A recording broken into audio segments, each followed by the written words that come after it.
Emma's grandmother was on her deathbed, and the old woman's final wish was to see her granddaughter married. Emma pleaded with her girlfriend, Sophia, to pretend to be engaged, just for a short while. But Sophia was busy celebrating her stepbrother's birthday and coldly refused. A week later, Emma posted a photo of a marriage certificate on Instagram. Messages of congratulations flooded in from friends, all asking when the wedding reception would be. That's when Sophia finally called, her voice sharp with anger. "After months of ignoring me, you have the audacity? What's the point of forcing this?" Emma just laughed. The wedding was real, but who said she'd married Sophia? The doctor had told the family that Grandma only had a few days left.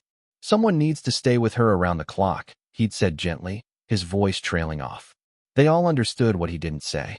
"Grandma," Emma whispered, clutching the old woman's dry, paper-thin hand, trying to share some warmth. Grandma smiled, her eyes crinkling with the familiar kindness that had comforted Emma throughout her life. "It's okay, dear. People grow old and pass on. It's just a part of life.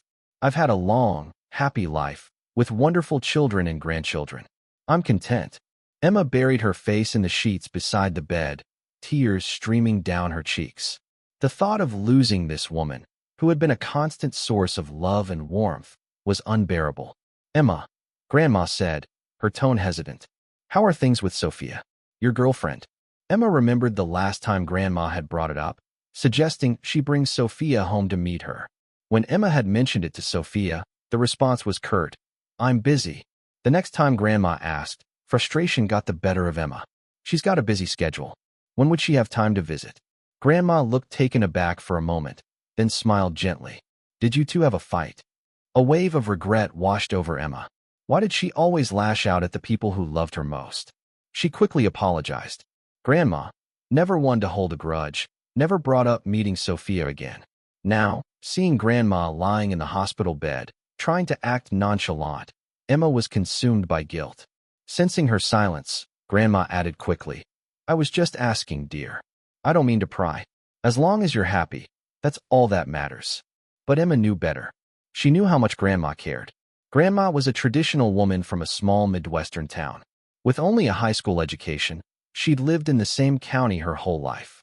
In her world, a man's greatest achievement was to find a good partner, get married, have children, and build a happy home. Emma had shown her countless modern TV shows, trying to explain that times had changed, that people had different priorities now. "I have a good degree and a great job," Emma would tell her. "I can take care of myself. I have choices." Grandma would beam with pride. "Of course you do, just like my Emma, who went to a top university and got a wonderful job. You're amazing." But she'd always follow it up with, "That's wonderful, dear. You're so smart. You'll find someone just as amazing to share your life with.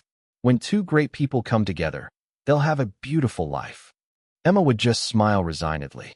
That was her grandma, with her unshakable old-fashioned beliefs, the strongest of which was that a man should marry when he was ready. The moment Emma graduated from college, Grandma started worrying about her love life. She constantly tried to set Emma up with the daughters of her church friends. When Emma finally told her about Sophia, Grandma was overjoyed. She'd been so eager to meet her, but after that one outburst, she never mentioned it again. As the years went by and Emma's parents started hinting about settling down, Grandma remained quiet. Emma knew it wasn't because she didn't care. On the contrary, she cared deeply, but she didn't want to pressure her granddaughter. Grandma had always been Emma's biggest protector, unable to bear seeing her struggle. She'd rather keep her own wishes hidden. Now, lying in the hospital bed, Grandma kept saying she had no regrets, that she could leave this world with a smile. But the longing in her eyes told a different story. How could she not have regrets when she hadn't seen Emma married? Emma remembered Grandma saying years ago, "I'm not asking for much. If I could just see my Emma get married, I'd die happy." She hadn't said anything like that since, not wanting to add to Emma's stress. Watching Grandma drift into a peaceful sleep, Emma made a firm decision. That evening, after her mom arrived with a thermos of homemade soup and helped Grandma with dinner, she told Emma to go home, eat a proper meal, shower, and get some rest. "Your dad will stay the night. He'll call if anything changes," she said gently, eyeing the dark circles under Emma's eyes. Outside the hospital, Emma called Sophia. No answer. She called Sophia's assistant, who said she'd left the office hours ago.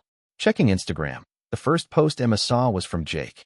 A new photo had just been uploaded with the caption, "Another year, and you're still by my side. The best." It was Jake's birthday. Emma zoomed in on the picture. A decadent cake, flowers, balloons, and in the corner, the logo of a private club on the Gold Coast, Sophia's favorite place. Driving there, Emma's mind was in turmoil. She didn't know how this would end, but she had to try. As she stepped into the club, her heart pounded. Nerves, uncertainty, and a sense of dread filled her. She found the private room Sophia always booked and knocked. A voice called out, "Come in." Emma pushed the door open. A long table adorned with flowers was surrounded by a crowd gathered around Jake, who was about to cut his cake. He was dressed in a crisp white designer suit, his tall frame commanding attention in the room. At the sound of the door, heads turned. The woman standing beside Jake, her arm draped casually around his waist, immediately dropped her smile, her brow furrowing in annoyance. It was Sophia. "What are you doing here?" she asked, her voice laced with ice. Jake gently patted her arm in a mock reprimand. "Sophia, be nice. How can you talk to Emma like that?" He turned to Emma with a practiced, charming smile. "My fault, man. I should have invited you. Sophia mentioned you were taking some time off for a family emergency, so I figured you were swamped." He led Emma over to Sophia's side. "Be sweeter to your girlfriend," he chided her lightly. "You're going to scare her off with that attitude." Sophia looked at Emma, but said nothing. Emma took a deep breath, her eyes fixed on Sophia. "Can we talk outside for a second? I need to ask you something." "Whatever it is, you can say it here," she said, her expression flat. "Everyone here is a friend." Emma's presence had clearly ruined Sophia's mood, and her unwelcoming vibe filled the room. The people around them, all Sophia's friends, tried to look away, but Emma could feel their eager, gossip-filled eyes on her. She didn't have time for their judgment. She dug her fingernails into her palm, steeling herself. "Sophia," she said, her voice clearer than she expected, "marry me." Sophia stared at her for a few seconds, as if she couldn't process what she'd just heard. Then realization dawned. "What did you just say?" "I said let's get married," Emma repeated. Saying it a second time felt easier, the words hanging in the air. "Emma, it's not April Fool's Day," Sophia said coldly, her eyes filled with disapproval. Jake stepped in, trying to smooth things over. "Hey, Emma, have you been drinking?" "I'm perfectly sober," Emma said, her gaze locked on Sophia. "I'm asking you if you will marry me tomorrow." Her stare was unwavering, making it clear this wasn't a joke. Jake's smile vanished, his tone turning sharp. "Emma, it's my birthday. Whatever drama you and Sophia have, please take it somewhere else. I only get one birthday a year, and I don't want it ruined." Whispers erupted from the crowd around them. "Oh my God, proposing to Sophia? Does she have a death wish? Seriously, she needs a reality check. Just because they're dating, she thinks she's going to marry into the Sterling family? Please. Sophia's just having fun with her. She's clearly gotten delusional. The nerve of some people. Doesn't she know her place? I heard her dad owns a small security installation business. Does she have any idea what it means to be the daughter of one of the richest men in the city?" Their eyes were filled with scorn and derision, but Emma was used to it. She stopped caring a long time ago. Jake's displeasure was a clear signal to Sophia. She didn't hold back. "What is wrong with you? If you're going to have a meltdown, get the hell out of here." A sharp pain lanced through Emma's chest. She fought back the wave of humiliation and explained, "I didn't want to ruin Jake's party. I asked to talk outside. You're the one who insisted I stay. If this is what you thought I wanted to talk about, then I'm sorry, but I had to try. This ridiculous stunt." "The answer is no. You can leave now." Emma's fingers were clenched so tightly that her nails broke the skin on her palm. She had to try one more time. "Sophia, I'm not trying to pressure you. My grandma, she only has a few days left. I just don't want her to die with regrets. I want her to see me get married before she goes." Sophia looked at her like she was a pathetic joke, her voice dripping with contempt. "Are you even listening to yourself? Using a dying relative to force a proposal? That's a new low. Seriously, does she think we're all idiots? If that line worked, I would have been married a dozen times by now." Emma's voice cracked with desperation. "Sophia, I'm not lying. You can check for yourself. My grandma is at." Sophia cut her off, her patience gone. "I don't have time to watch you act. I told you I don't believe in marriage. You said you were okay with that. Are you trying to go back on your word now? So you won't marry me? Is that your final answer? Emma asked. No, Sophia said, her voice final. Okay, Emma whispered. I understand. She turned and walked away, leaving the club. She walked numbly along the sidewalk, the world around her seeming to fade to gray, a blurry backdrop to the chilling void in her chest. She had lost all feeling except for the slow, creeping cold of a broken heart. Her phone rang. She answered it mechanically. Sophia's voice, as imperious as ever, came through the speaker. Emma, I know you're just jealous of Jake.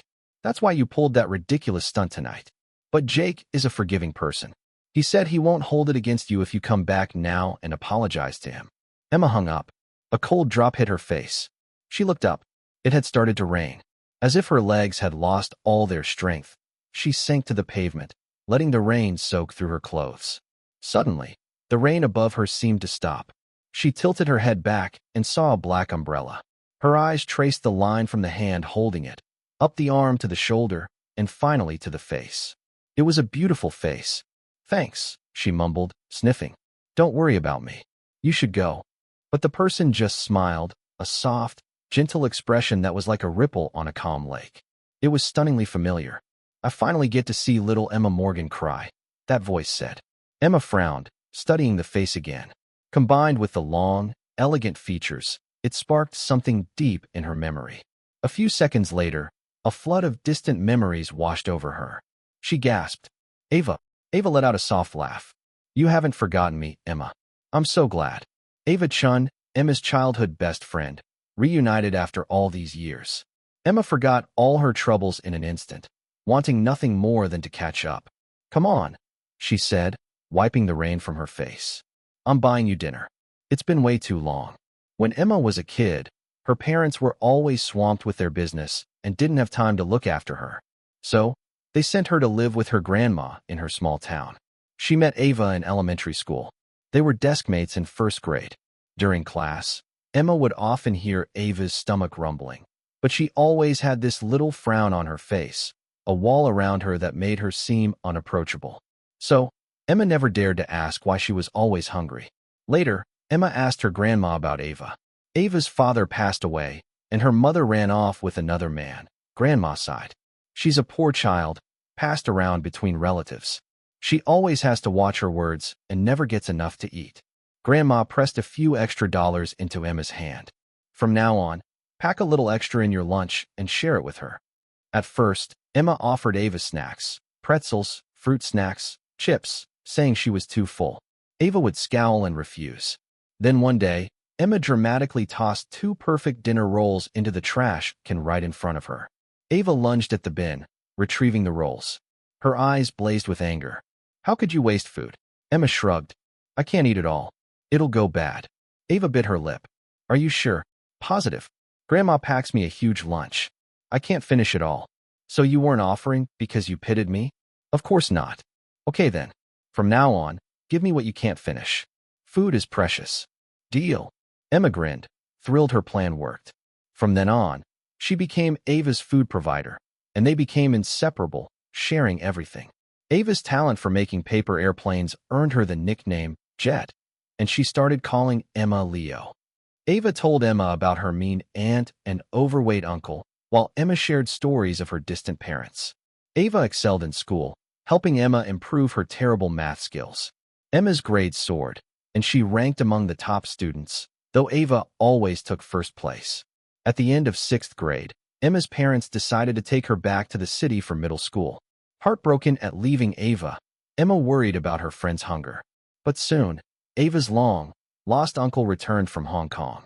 He'd survived an accident, saved an important person, and couldn't have children. Seeing Ava's situation, he took her in. After elementary school, Emma moved to the city, and Ava went to Hong Kong. They didn't see each other again until that rainy night. Despite the years apart, they quickly reconnected. Over dinner, Ava shared how her uncle sent her to top schools, and she graduated from an Ivy League university in New York, studying computer science. Starting an AI startup? That's genius, Emma exclaimed. When Ava asked about Emma's life, she sighed. Failed relationship. I just broke up with Sophia, and I'm quitting my job tomorrow. Ava smiled. That's not failure. You're young. You can start over. How's your grandma? Ava asked. Emma's voice caught. She doesn't have long. Ava comforted her. Your grandma loves you. She wouldn't want to see you sad.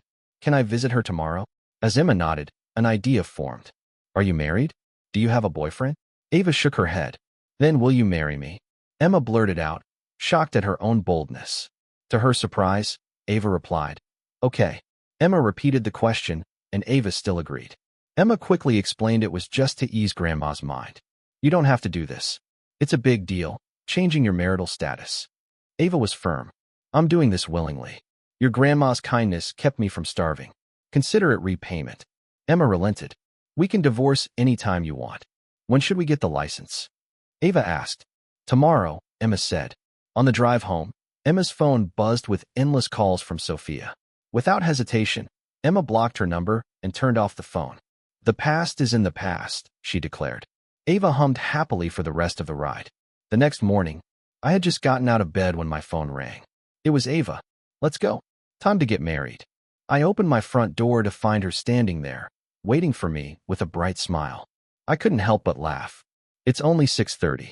City Hall doesn't open until 8. Breakfast first, then? She asked, winking. After breakfast, we arrived at City Hall at 7 a.m. As the first couple of the day, we didn't have to wait long. The whole process was quick and smooth.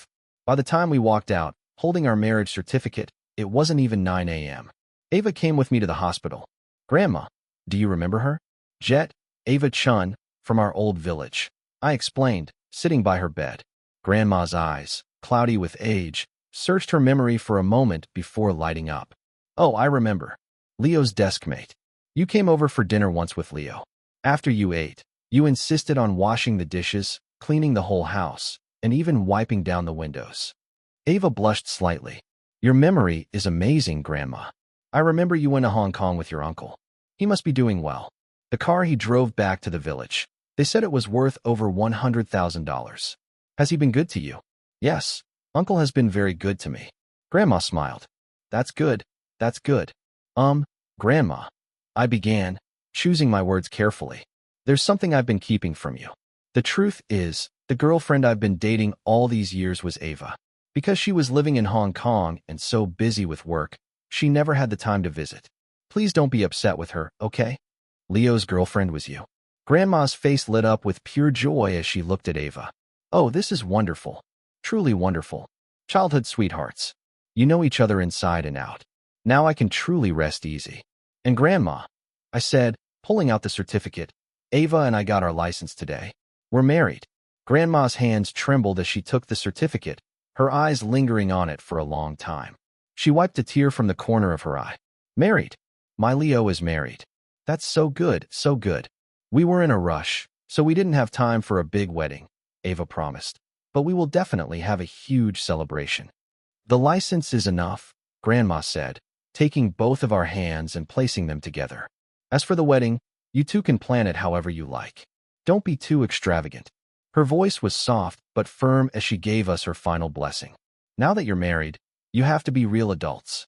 Take on the responsibilities of a family, work together, build your little home. Talk things out, don't fight. Just live a good, honest life.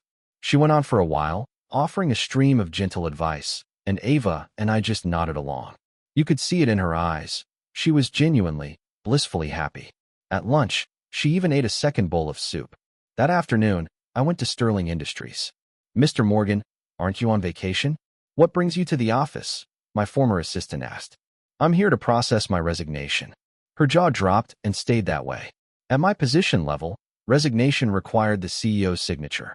I stood outside Chloe's office and knocked. Come in. When she saw it was me, Chloe, sitting behind her massive desk, looked surprised for a second but quickly regained her composure, her eyes full of mockery. Well, look who's back. And here I thought you had some pride. Before I could speak, she continued, I'll let it slide this time. We'll just say you were having a jealous fit. But don't let it happen again. Ms. Sterling, She rounded the desk and stood before me, looking down at me. Still sulking, are we? Quite the temper. You even dared to block me. Ryan burst into the room. I heard Leo was here. He looked at me, his tone overly friendly. Leo, you're finally back. Everyone says you're the backbone of the design department, and they're right. Since you've been gone, I've been completely swamped, running around like crazy. I can't even focus enough to sketch. Don't sell yourself short, Chloe interjected. You're new to the company. You're still learning the ropes, and you just came back from abroad. You're not familiar with the domestic market yet. You just need a little more time. Ryan shook his head with a charming smile. You're the only one who's so forgiving with me. Of course, Chloe said, her tone serious. Only I know how talented you really are. She turned her attention back to me. Anyway, Leo, your timing is perfect. The client wasn't happy with that design Ryan submitted. I need you to revise it and get it back to him before the end of the day. Sorry about this, Leo, Ryan said softly. Hate to trouble you again. Is everything at home settled? Are you ready to come back to work? You've taken quite a bit of time off, Chloe added with a frown. You're lucky I'm your boss. No one else will let you take this much time off for no good reason. Are you both finished? I asked, looking at the two of them and their perfectly rehearsed performance. First of all, in my 5 years at this company, I have never taken a single day of my accrued vacation. I have a total of 20 paid days off saved up. On this leave, I have only used 6. I still have 14 days remaining. I am on legitimate approved leave and have not violated any company policy. Second, I am here today to resign. The look of casual amusement vanished from Chloe's face, replaced by deep-seated impatience. Leo, there's a limit to these tantrums. I'm not having a tantrum. I'm resigning, I stated calmly. And for the record, the breakup was serious too. Ryan chimed in with his gentle, patronizing voice. Leo, couples can have arguments and disagreements, but you shouldn't throw the word breakup around so lightly. It's very hurtful. That's why I didn't say it lightly, I replied. The lines on Chloe's forehead deepened, a clear sign of her rising fury. I'm giving you one last chance. Take back what you just said. I don't need it. Fine. Fine. She nodded repeatedly. Leo, you really think I can't bear to lose you, don't you? You really think this company can't function without you? I've never thought that, I said, speaking the honest truth. Good. Break up, resign, whatever. She spun around, snatched a pen from her desk, and scrawled her signature across my resignation form with a furious flourish. And you don't need to stay for another month. You can clear out your desk today. The company will pay you whatever severance it owes you, down to the last penny. I nodded. That's even better. With that, I turned and walked out of the office. As I reached the door, I heard the sound of something heavy crashing to the floor behind me. Standing on the sidewalk outside the Sterling Industries Tower, I looked back up at the gleaming glass and steel, and a genuine smile spread across my face. My lost youth, the love I had chased for so long, and the career where I had poured my sweat and passion, they were all behind me now. I had no regrets about the past. In my studies, relationships, and work, I had given it my all. Looking back, my conscience was clear. Academically, I had fought my way into the university and major of my dreams, and I was satisfied. Professionally, although I was leaving, the years of work had honed my skills and capabilities. I could feel my own growth, not just in my professional expertise, but also in my ability to navigate complex situations. Romantically, I had been brave enough to confess my feelings and had even dated the person I had admired from afar for so long. In the relationship, I strove to be a good, even exceptional boyfriend. I cared about her life and work, was empathetic, and provided emotional support. As a boyfriend, I felt I had done everything within my power. But the relationship still failed. I had tried and discovered that this person and this relationship weren't right for me, so it was time to end it. I had done my best, so I had no regrets. I would collect myself, say a dignified farewell to the past, and from this day forward, stride confidently into the next chapter of my life. Forgetting Sophia completely probably wouldn't be easy, but I had patience. I would erase her from my heart piece by piece. The process might take a while. After all, she had taken up residence there a long time ago. I met Sophia in middle school, right after I transferred from a small town to the big city. During English class, when I answered a question, my thick Midwestern accent sent the entire class into a fit of laughter. After class, a few kids were still mimicking my pronunciation and making snide remarks. Sophia sat behind me. She threw a book she was holding, and it skimmed past the forehead of the boy who was mocking me. You've had 6 more years of proper English lessons than him, and you still sound like an idiot. Does that make you feel superior? Sophia's voice was icy. The boy who had been laughing at me immediately fell silent. Sophia must have had some serious pull in our class because, after that, no one ever made fun of my accent to my face again. That single act of defense made me start paying quiet attention to the girl sitting behind me. The more I watched, the more I fell for her. For me at that age, Sophia was in a league of her own. She was stunningly beautiful, the tallest person in our class, and her grades were always at the top of our year, making her a favorite among the teachers. I'd heard other students whispering that her family was incredibly wealthy and that her sneakers were limited edition collector's items. Most importantly, she had defended me in front of the whole class, preserving my dignity. For a boy on the cusp of adolescence, a girl like that was fatally attractive. I knew I was out of her league, so I carefully hid my crush. The academic standards of the small town couldn't compare to those of the city. My grades, which I had once been proud of, had plummeted to the middle of the pack. To get my name on a ranking list closer to hers, I studied like a man possessed. My hard work paid off, and my grades began to climb rapidly until my name was less than 10 spots away from hers. On the high school entrance exams, I performed better than ever, scoring 5th in the entire school. She was first. That was the closest my name ever got to hers. We ended up in the same high school, and by some stroke of luck, in the same homeroom. After the midterm exams, the seating chart was rearranged, and to my utter delight, we became desk mates. One morning during English reading period, I was reading a passage aloud. She leaned over and whispered with a small smile, "Your accent is perfect now." In that moment, I remained outwardly calm, but inside, it was as if a flower had burst into a spectacular bloom. I couldn't describe the thrill I felt. She remembered me. She remembered my accent. As desk mates, we started talking occasionally, and I learned more about her.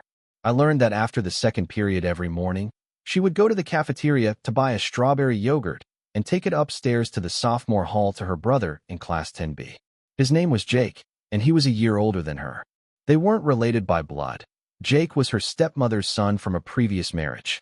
Sophia didn't seem to have any animosity towards her stepmother. Her own mother had passed away when she was 5, and her father, not wanting her to be mistreated by a new wife, had refused to remarry for years. In her first year of middle school, he was introduced to Jake's mother, and they eventually married. Sophia, who had lost her mother at a young age, found a long, lost maternal affection in Jake's mom. So she treated her stepmother with a great deal of respect and doted on her stepbrother Jake, protecting him fiercely. I pieced all of this together from the fragments of conversation she let slip. It was then that I learned the real reason she had defended me back in middle school. Jake had also transferred from a small town and had been mercilessly mocked for his accent. Sophia had found him crying in his room about it. So when she saw me being subjected to the same ridicule, she saw her brother, and her anger had boiled over, compelling her to act. Learning this stung for a little while, but I got over it quickly. I was already in too deep. Loving her had become a habit I couldn't break. I had long since learned from Sophia which university she wanted to attend, and that school became my singular goal. By some miracle, I got in. In college, we didn't interact much. I just watched her from a distance. The turning point came at a party for students from our hometown. That night, she drank way too much. She was crying, sobbing that she could probably never be with the person she loved. From a name she kept murmuring over and over, I learned that the person she loved was her stepbrother Jake. I also learned that Jake, to escape their complicated relationship, had left for Europe a few days earlier. On the walk back to her dorm, she cried the whole way, her choked voice thick with sorrow. Why did he have to leave? I could have just left him alone. As long as he was still around, couldn't I simply watch him from afar? Every day she was gone, I thought of her. Seeing her in such a state broke my heart, but there was nothing I could do. The day after I walked her back to her dorm, Sophia was waiting for me outside my building. "Leo," she said, "do you want to try dating me?" In that instant, it was as if a firework had exploded right above my head.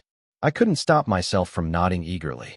During college, our relationship was as simple and sweet as many others. She'd wait outside my dorm every morning with breakfast. We'd hold hands and stroll around campus. When she didn't have classes, she'd accompany me to mine, playing with my fingers under the desk. On Valentine's Day, she'd plan elaborate surprises. She even secretly bought me that expensive phone I'd left lingering in my Amazon cart as a birthday gift. After graduation, she told me, "Come work at Sterling Industries. I want to see you every day at the office." It was only years later that I learned the truth. The reason she'd asked me out back then was that Jake had told her, "I have a girlfriend now, Sophia. You should go out and date someone too." Since I'd taken her home drunk the night before and we were old classmates, she'd chosen me on a whim. When I found out, I was furious. For a long time, Sophia apologized profusely, doing everything she could to win me back. Eventually, I gave in and we reconciled. The past few years of our relationship felt real to me. Those sweet memories weren't fake, and I couldn't let go. If Jake had never come back, I might have continued living in my fantasy world, believing that Sophia loved me now. But the moment he reappeared, the bubble burst, and I was forced to face reality. Sophia had never gotten over him, and she'd never truly loved me. She brought Jake into the company, publicly acknowledged him as family, and promoted him. She even created a new director-level position in the design department for him, making him my equal. When a client rejected his design proposal, she asked me to fix it. It was essentially a complete redesign from scratch, but when the project was done, the credit and the name on the final submission went to Jake. Seeing the undisguised adoration in Sophia's eyes whenever she looked at him, I finally understood why she'd refused to get married. Back in college, at the peak of our relationship, Sophia had told me she was against marriage in principle and asked if I could accept that. I said I could. I was young then, and marriage seemed like a distant concept. I thought that after a few years together, she might change her mind. Now I finally realized her so-called anti-marriage stance was just a way to keep her options open. What if one day, the possibility of being with Jake became real? The hope was slim, but it was there. And in that case, her unmarried status would be her greatest offering to him. After leaving Sterling Industries, I went back to the hospital to be with Grandma.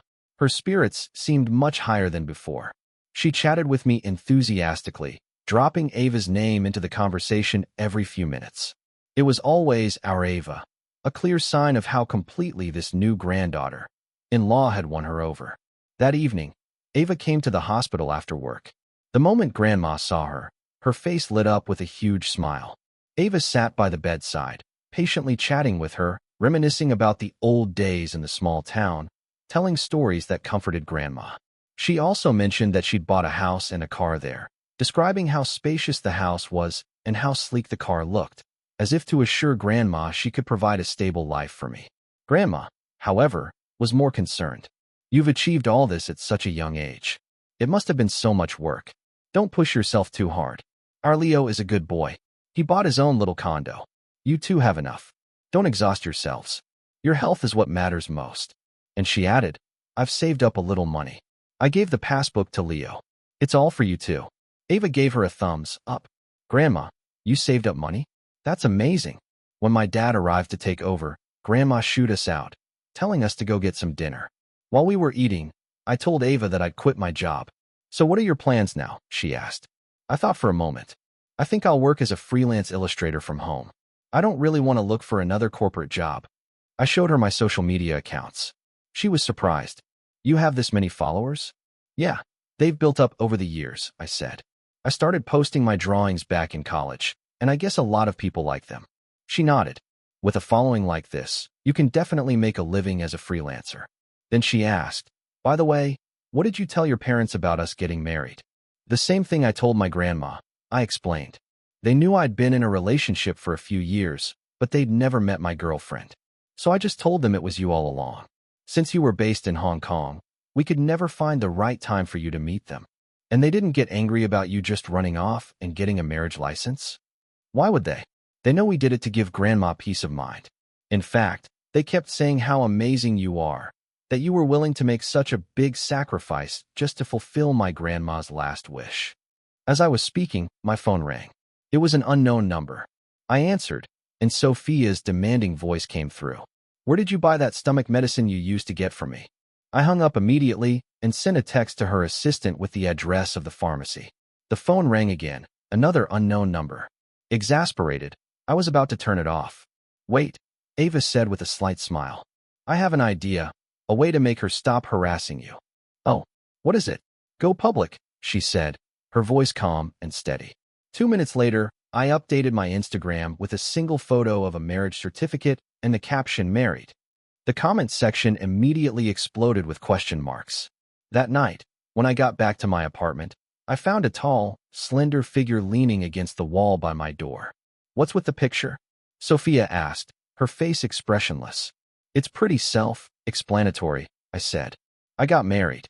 "Jokes have a limit," she said, a hint of impatience crossing her face. "I told you very clearly. The doctor said my grandma only has a few days left. I don't want her to have any regrets, which is why I was in a hurry to get married." I explaining, trying to keep my voice steady. Sophia looked down, her face veiled in shadows, her expression unreadable. After a long pause, she spoke, her voice trembling ever so slightly. "So the marriage is fake. The certificate is fake." I slowly shook my head. "No, it's all real. We went to City Hall this morning and got the license." Sophia lunged forward and grabbed my arm, her voice a low snarl. "Leo, you just married a random person. Don't you know you can't trust people? What if she latches onto you and tries to extort you for money?" An image of Ava's gentle face and the soft way she spoke flashed through my mind, and the corners of my mouth curled up into a faint smile. "She's not a random person. She's a friend I've known since I was a kid. She's a good person," I said with absolute conviction. "Fine. You've really outdone yourself," she said, nodding sharply. She spun on her heel and stalked away. A few days later, Grandma passed away. The doctor comforted us, saying that her last few days had been peaceful and happy, that she had passed with a serene expression, and that we shouldn't be too grief-stricken. Ava was a pillar of strength throughout, helping with the funeral arrangements, running errands, and supporting my parents. My mom pulled me aside more than once, whispering, "Ava is truly remarkable. She must be exhausted. You made the right choice, Leo." To my surprise, Sophia showed up at the funeral. "Who's that?" my parents asked, looking puzzled. "My former boss," I explained awkwardly. "Well, that's very kind of her," my mom said. "You don't even work there anymore," and she still came to pay her respects. After offering her condolences, Sophia came over to me and spoke in a low voice. "Can we talk?" "I'm busy," I replied. "I don't have time." "I'll wait." By the time the last of the guests had left, it was already dark. When I stepped outside, Sophia was still there, standing by the curb. I walked up to her. "What is it?" The night wind ruffled the loose strands of hair around her face, making her look unusually vulnerable, her expression tinged with sadness. "I'm sorry. I didn't know you were telling the truth about your grandma. I thought you were just making up an excuse to force me into marriage," she said. I finished her sentence with a humorless laugh. "It doesn't matter. It's all in the past. Leo, these past few weeks without you, I haven't been myself," Sophia said, her voice filled with a quiet despair. "Work, life, everything feels meaningless. I can't find the motivation to do anything. I've done a lot of thinking, and I've realized it's because I can't live without you. I finally understand what this feeling is. It's missing someone. I was so stupid, so arrogant. I never realized how much I loved you." She reached into her pocket and pulled out a small velvet box. She opened it and held it up to me. Inside, a diamond ring sparkled under the streetlight. "Leo," she said, her voice pleading. "Marry me." I found the whole situation absurd. "Chloe, I'm already married." "Then divorce her. Come back to me. Weren't you the one who didn't believe in marriage?" "No.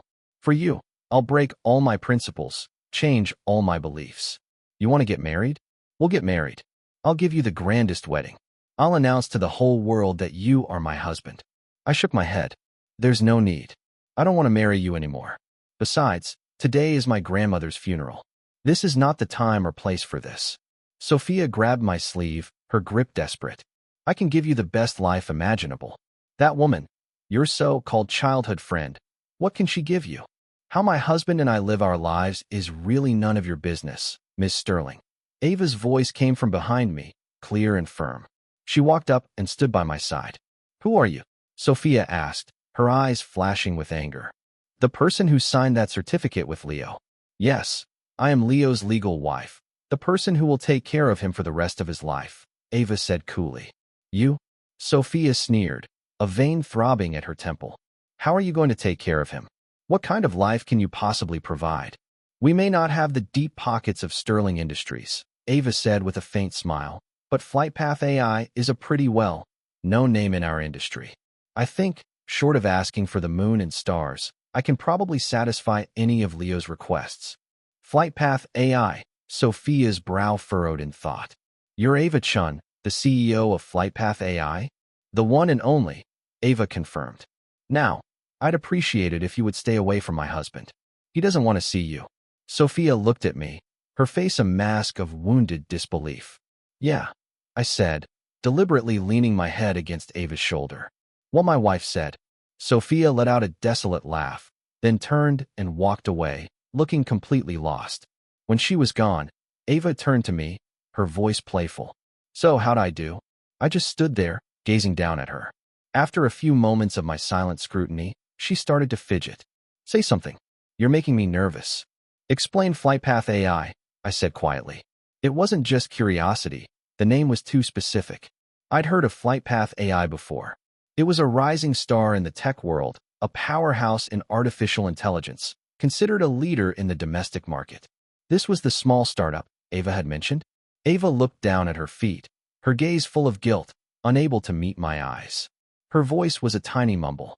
Well, you never asked what my company was called, so I never mentioned it. I pressed on. And the name. It does come from the two of us, as I recall. FlightPath was founded as a small studio several years ago, and it was called that even then. We hadn't seen each other in years at that point, Ava said. Suddenly, she lifted her head, her expression a mix of defiance and surrender. It's true. I've always loved you. From the time I left for Hong Kong, you were etched into my memory. I decided then that when I grew up, I would come back and find you. All right, I said, stepping closer and gently tilting her chin up with my fingers. What else have you been hiding from me? Her face instantly flushed a deep, beautiful red. From Ava, I learned the whole story. She had never forgotten me. As she grew older, the memory of me only grew stronger, becoming a constant, aching presence in her life. What had started as a childhood crush had blossomed into a profound, unwavering love. Before she went to college in the States, she had begged her uncle to let her take a trip back to our hometown. She went back to the small town, but my grandma no longer lived there. The neighbors told her that grandma had moved to the city to live with us, but no one knew our new address. She only had 3 short days, and then she returned to Hong Kong empty-handed. While pursuing her graduate studies in America, she started her own workshop and named it FlightPath, a subtle nod to me and her cherished nickname Jet. Balancing her demanding studies and the burgeoning business, she was constantly swamped, every minute of her time accounted for. Finally, when the opportunity presented itself, she managed to track down my address and made her way back. But the sight that greeted her shattered her heart. She found me in a relationship, with Chloe by my side, and the way I looked at my girlfriend was filled with undisguised affection. Heartbroken, she returned to the U.S., determined to forget me, but years of trying only made her feelings for me grow stronger, a love that refused to be buried. When the right moment arrived, she decided to relocate FlightPath's headquarters to the mainland, choosing the very city where I lived. She insisted she had no intention of interfering in my life. All she wanted was to be able to see me from afar. On her free days, she would drive her car and park across the street from my office building, silently watching as I left with Chloe. As long as I seemed happy, she would drive away, content in my contentment. However, recently, she noticed a change. I was leaving the building alone every evening, Chloe nowhere in sight. Instead, she often saw Chloe with another man, laughing and sharing meals, looking at him with that same gentle expression that I had once longed to see directed at me. That fateful night, when she saw me huddled on the sidewalk, my hair and clothes soaked by the rain as I cried, she couldn't hold back any longer. She ran to me, holding her umbrella over my head, shielding me from the downpour. After hearing her story, I was speechless, stunned into a long, heavy silence. Then, I covered my eyes, overwhelmed by a flood of emotions, and wept. The realization that, all this time, someone had been loving me so deeply, so silently, was almost too much to bear. I wasn't sure if I was worthy of such an immense, all-consuming devotion. I shared my doubts and hesitations with her. Ava gently wiped the tears from my eyes with her thumb, her touch as soft as a whisper. You are worthy, she said softly, her voice filled with conviction. My Leo is worthy of the best love in the world. Chloe, on the other hand, tried desperately to contact me, but I avoided her at all costs, blocking all her numbers and social media accounts. So, she resorted to writing me emails. I only discovered them by chance one day when I opened my inbox and was greeted with a long list of messages from her. It was a surreal feeling, as if she was using my email as a personal diary. In her emails, she bared her soul, confessing that she had finally realized her feelings for Ryan were misconstrued. It wasn't love, it was a deep-seated dependence. As a child starved for maternal affection, she had latched onto her kind stepmother, and by extension, her stepbrother Ryan. For the first time in her life, a woman had cared about her well-being, fretting over whether she was eating enough, staying warm, or feeling well when she was sick.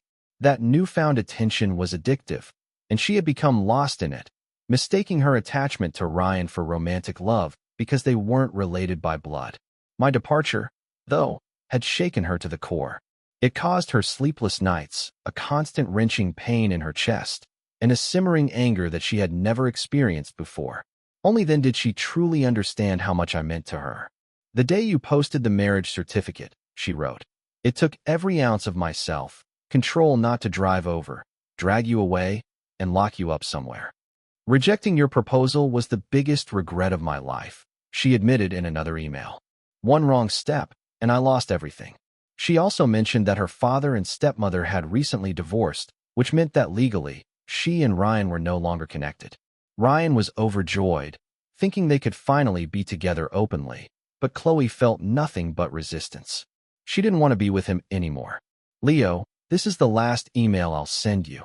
Her final message read, I won't bother you anymore. I've agreed to a strategic marriage for my father's company. I have a meeting with the son of the Miller Group tomorrow. Let me think of you one last time. Goodbye, and I'm sorry. After reading the emails, I calmly deleted them all. Later, I heard about the incident that happened to Chloe. She had started seeing the Miller heir, and they were planning their engagement. One evening, after dining at a restaurant, Ryan suddenly appeared in a jealous rage. He tried to push Mr. Miller down a flight of stairs, but Chloe threw herself in front of him. She was the one who fell, and her injuries were severe. The doctors said that without proper care, she might be left with a permanent disability. But Mr. Miller was deeply moved by her sacrifice and declared that he would marry her no matter what. Ryan was arrested and sent to prison. I stumbled across a video of the incident online, likely filmed by a bystander. In it, Ryan's face was contorted with madness as he screamed at Chloe, You love me. I know you do. Why won't you be with me? Why are you marrying someone else? You flew across the world every year for my birthday. I told you I didn't want another man in this family, and you promised you'd never get married. You love me so much, you did so much for me. Why are you throwing me away now? Then, sobbing, he lunged, and the next thing I heard was Chloe's scream as she tumbled down the stairs. I closed the video, a strange feeling churning in my gut. Can love really make people go crazy? I wondered aloud. It can, Ava said, coming up behind me and wrapping her arms around my shoulders. It's a good thing you're with me. Otherwise, I might have been driven mad by longing for you. One day, I frowned at her words. Are you really that extreme? Don't worry, she reassured me. If I ever went crazy, I wouldn't hurt anyone else. I'd only hurt myself. I cupped her face in my hands, my eyes locking onto hers. You can't do that. You're not allowed to hurt yourself, I whispered, my voice thick with emotion. Because it would break my heart.